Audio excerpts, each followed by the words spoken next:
UWF students are thinking outside the box in order to help aid early childhood development. The importance of Fufu Fest is that it provides a venue for the public to see the creative events that are going on in Pensacola, and it's specifically located in Pensacola.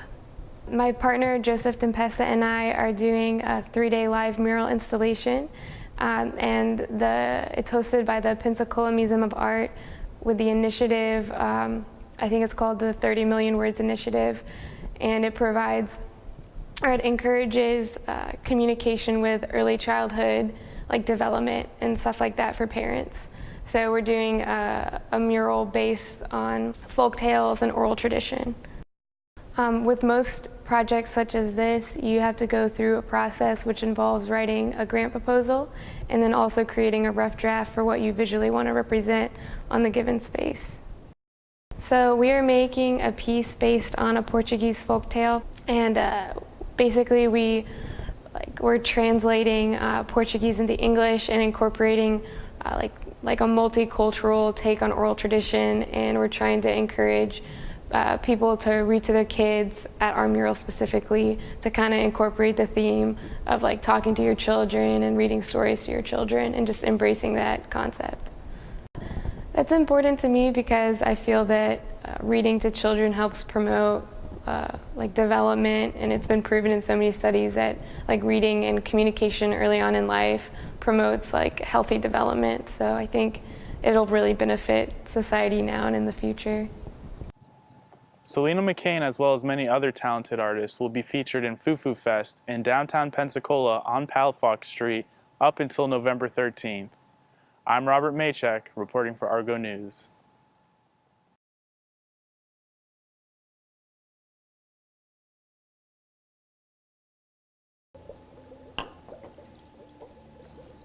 If you're in the 3rd, 4th, or 5th grade, love having fun, and also enjoy science, then Science Saturdays at IHMC is the place for you.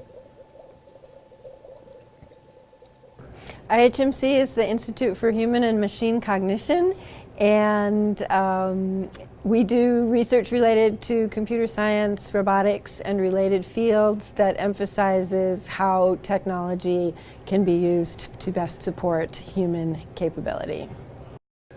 IHMC is doing a lot of research related to robotics and supporting technologies for the purpose of enhancing human performance. Science Saturdays is our educational outreach program that's specifically for elementary school students in grades 3, 4, and 5. There's a program offered once a month during the school year, September through April, at both of our locations, Ocala and Pensacola. And each Saturday features a different hands-on science topic led by usually an IHMC researcher who is passionate about that particular topic. The main focus of each event is bringing the fun that is science in a hands-on, interactive way to kids who might not have the opportunity to experience science at that level. What we're striving to do is share our own passion for science with kids so that they take their excitement for science, technology, math with them as they mature through middle school, high school, and hopefully moving on to college and beyond.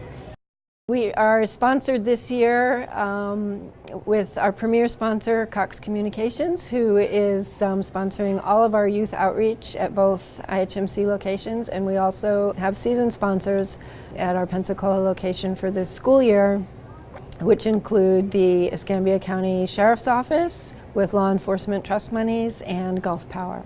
We're really appreciative of the participation of those sponsors because it enables us to offer Science Saturdays free of charge to all attendees.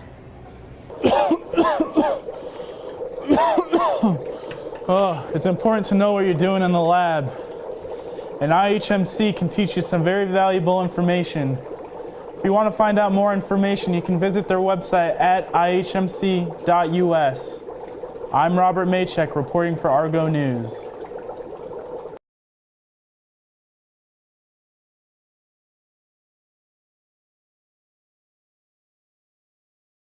Artel is a local art gallery that holds exhibits of some of Pensacola's most talented artists. All of my exhibitions up to this point have not incorporated certain subject matters and styles that are represented in this show. So I've never shown a comic book. There's a comic book there. I don't think anyone would have expected that. What you would expect to see is my paintings. I have a lot of classical realism that's rooted in a chiaroscuro kind of school of thought like Rembrandt or Caravaggio, and that's what people usually think of when they talk about me as an artist. Consistent themes are the figure. Most of my work is figurative based, so you'll have that common thread throughout all of them. Other unifying features of the body of my work would be very expressive, I would say. And I just kind of got really inspired by the human form, and now ever since high school I just draw the human form over and over again, and it's so hard for me to get interested. Just like when I was a kid, it was hard for me to get my mind off of rhinos and praying mantises. Now it's like people, you know, I can't do a still life just about. You know, if you set up a still life in front of me and told me to paint it, I'd just be like, nah, I mean, it's not a person. You know, paint that building. I'm like, oh, it's not a person. If you want to see some more of James's work, you can visit the Artel website at artel.org. I'm Robert Machek reporting for Argo News.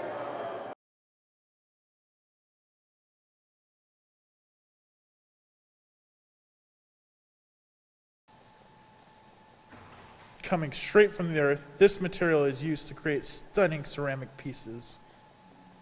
I make my own clay for certain types of clay because it really depends on the body. Around here in the Gulf Coast, you find a lot of creek clay, which give you a different sort of clay, a real organic feel, like straight from the earth.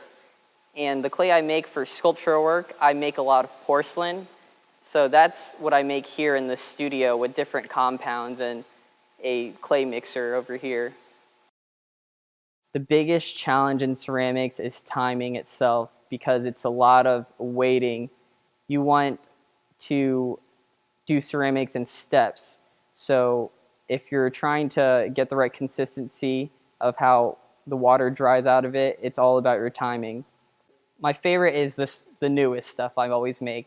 I always like what I'm making at the current moment. And right now I'm working on a lot of sculptural work, so not really functional wear. I'm making some new pieces for a show that's upcoming in December. I sell the most sculptural work. I've had a few commissions for things like mug sets and bowls, but more so of small sculpture work that I've been making out of porcelain lately. I would say I've been making the most commissions. People have been wanting more pieces to put on their walls or displayed in their houses. Although clay can be used for many purposes, rose-cone pottery is one of a kind. I'm Robert Machek, reporting for Argo News.